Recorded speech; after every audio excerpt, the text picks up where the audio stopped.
I would like to move on. We have quite a few topics here in today's class. It's global strategies of multinational corporations or enterprises. I think here two main questions we would like to address. The first one would be, how do multinational corporations navigate through the dilemma of standardization, make it same, global best practices, versus localization, adapting to local needs.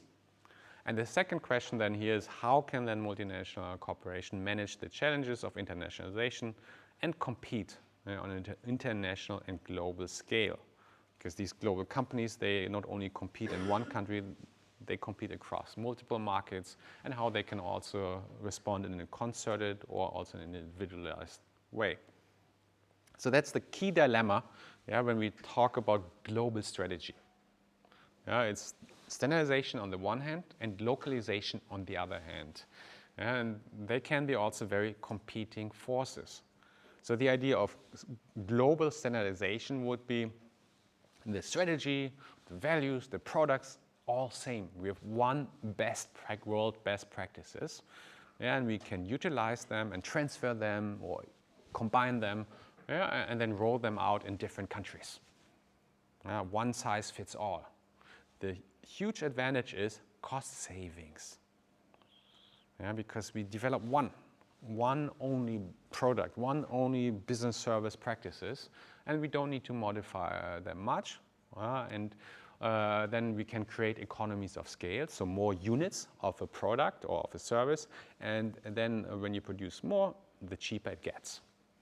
As you know, the baker from around door only has one oven, very expensive. But if you have this huge factory and then you can service a huge market or a global market, then the costs go down.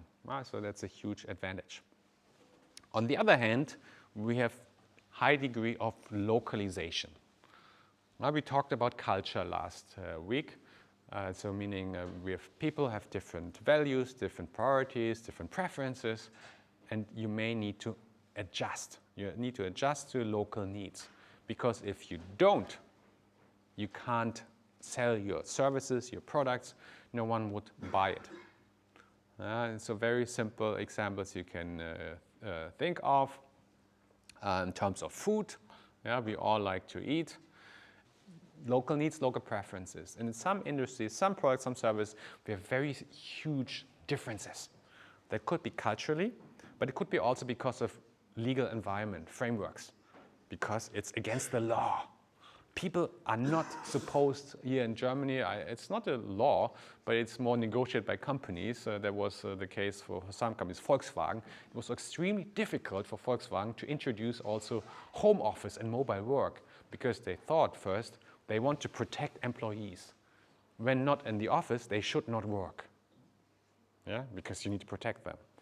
So different regulatory or negotiated agreements, and they vary across countries. In other countries, it's very common. In China, you see people, they work on the cell phone, and they do important things here and there, training and other things, and also job-related. Here in Germany, it's not, because of many this and that reasons. So we have local differences. There can be personal preferences, such as food, but it can be also related to culture or to regulatory environments. Nevertheless, I think there's some more general trends. Companies pursue different global strategies, or here what we call competitive strategies of multinational enterprises, so different global strategies. So the most extreme case, not the most, but on the one side would be global strategy or global cost leadership, which corresponds to this global needs, globalization, standardization. That's on the one hand. And the other extreme would be then multi-domestic. That means we will localize. Everything needs to be localized because there's so many different preferences and we need to adjust. That would be on the one hand and on the other hand. And then we have some middle ground. Or the idea of the transnational strategy is we can do both. High responsiveness to global standardization, so we try to globalize as much as possible, but at the same time also we would like to localize, adjust to local needs. That's the idea. And then here, and how we distinguish here, maybe on a regional level. So that's also some kind of combination of the previous one, but that we try to regionalize, meaning we have Europe. Europe would be, EU would be one market. They're same regulatory environment. Culturally, there are some differences, but maybe less so compared to, let's say, to Africa or Asia. I think here I have some more points: global strategy or cost leadership. Multinational enterprises integrate activities worldwide to capture the benefits and synergies among countries. So global strategy doesn't need to mean the American way or the German way, but it can also be the global way. It's combining all the best resources, pooling from worldwide, and then establishing one best set of practices. Very often that has still a very strong flavor from the country of origin of the company. One of the objectives or one of the needs of such an approach is you need to coordinate. Global facilities, global people all need to be highly coordinated and aligned because they should all operate in the same way. The same thinking. Typically you would have a very strong organizational culture because one culture. Think of these American consulting company, investment banks. They have one very strong culture, and so they can more easily coordinate themselves. Probably you all know of the company Boeing. Essentially in that industry there are two major companies if you think of airplanes, Boeing and Airbus. The industry itself is extremely globalized. So it's a large company, as we know. It's extremely global industry. There's just one plane. And the same plane is being used by Lufthansa, by American Airlines, by all kinds of different airlines. The same airplane, the same product is being produced and sold. And the thing is here, because it's such a globalized industry, globalized product, they also concentrate their production and also their management. It's an American company, so it's very much centralized in around Washington State. And they claim themselves, I'm not exactly sure true or not. If you look up their homepage and information, they say they have the largest manufacturing building in the world. Okay, they also produce planes, which are really big, but still, it's a huge manufacturing facility, and all centralized. It doesn't mean it's all American. So the supplies of the Dreamliner, for instance, is one of the most iconic cases where they source from so many different countries. All in the attempt to reduce cost and create economies of scales, and then combine it, but they still produce in one country. And the management is still very American. If you look at the homepage, the current top management team, I think they're all Americans. It's an American company. They try to make American best practices and centralize them in the US. It's a global industry. I mean, they could also relocate production to different countries, but yet again, they're also in the defense industry, and if you produce military equipment for a country, you need to produce it in that country, so to be independent, and that's from other foreign influence, and so that's one of a very well-known example of global strategy. Now turning to a multi-domestic strategy. I think we already talked about this. The idea is you need to localize and you need to adapt to the difference across countries.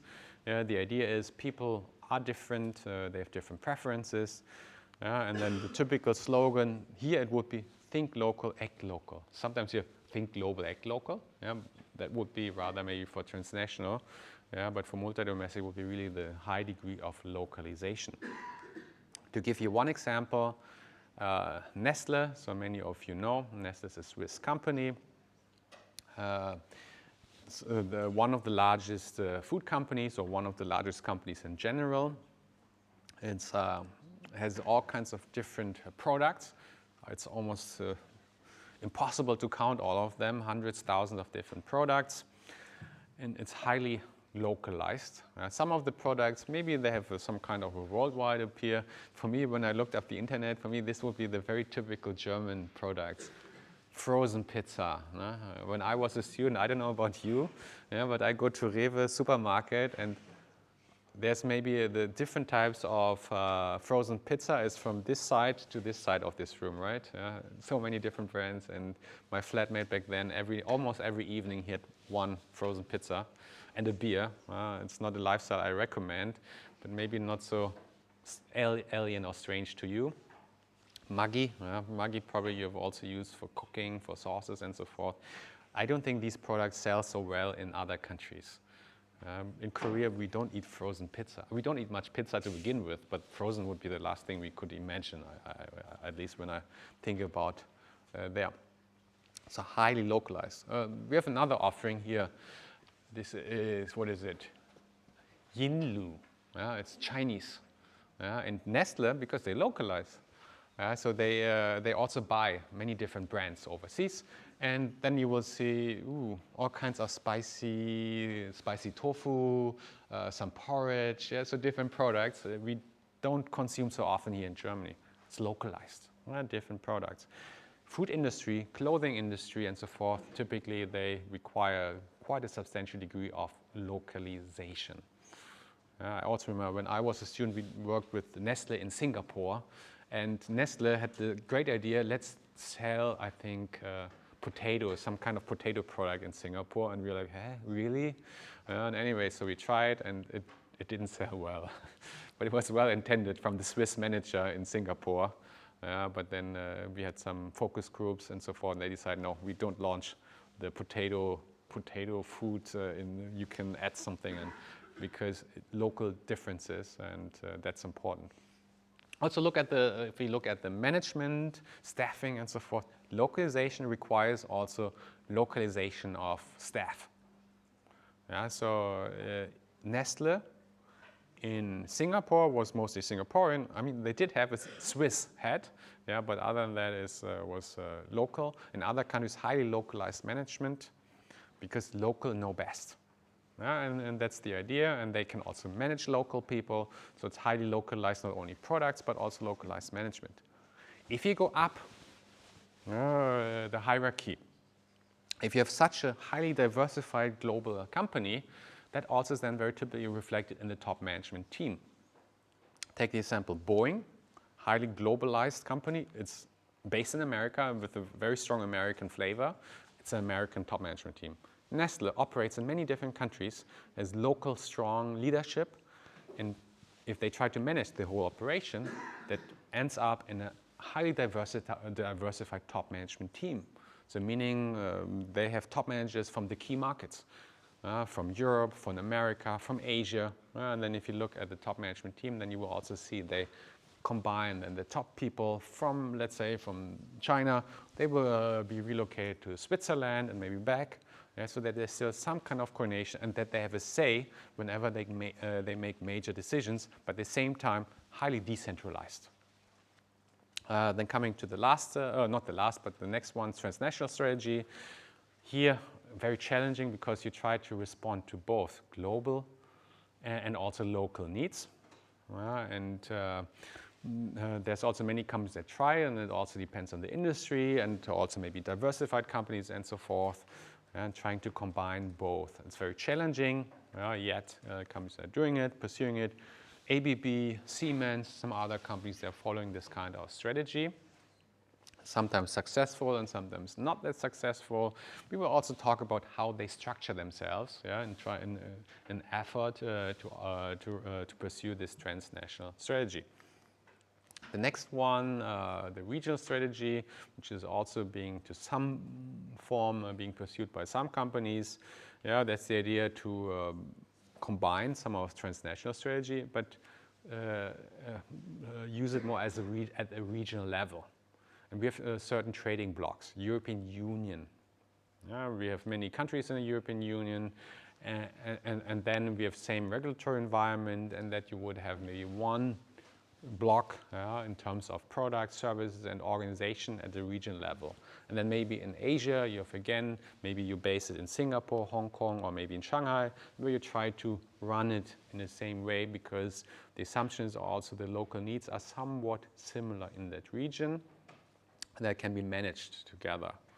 And also very from a pragmatic point of view, sometimes some markets are too small to localize your products and services, so you combine them with some other markets that share some similarities. Think of the pharmaceutical industry when they have new cosmetic products. It's a very big French company, very successful in Europe, and they go to Asia.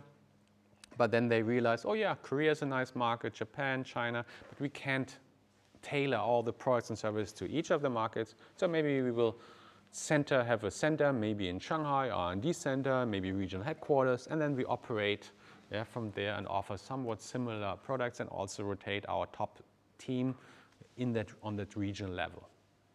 Or think of Procter & Gamble, if you would like to join this American consumer good company. They have a European training and top team or whatever future potential program, and we then also rotate through different European countries.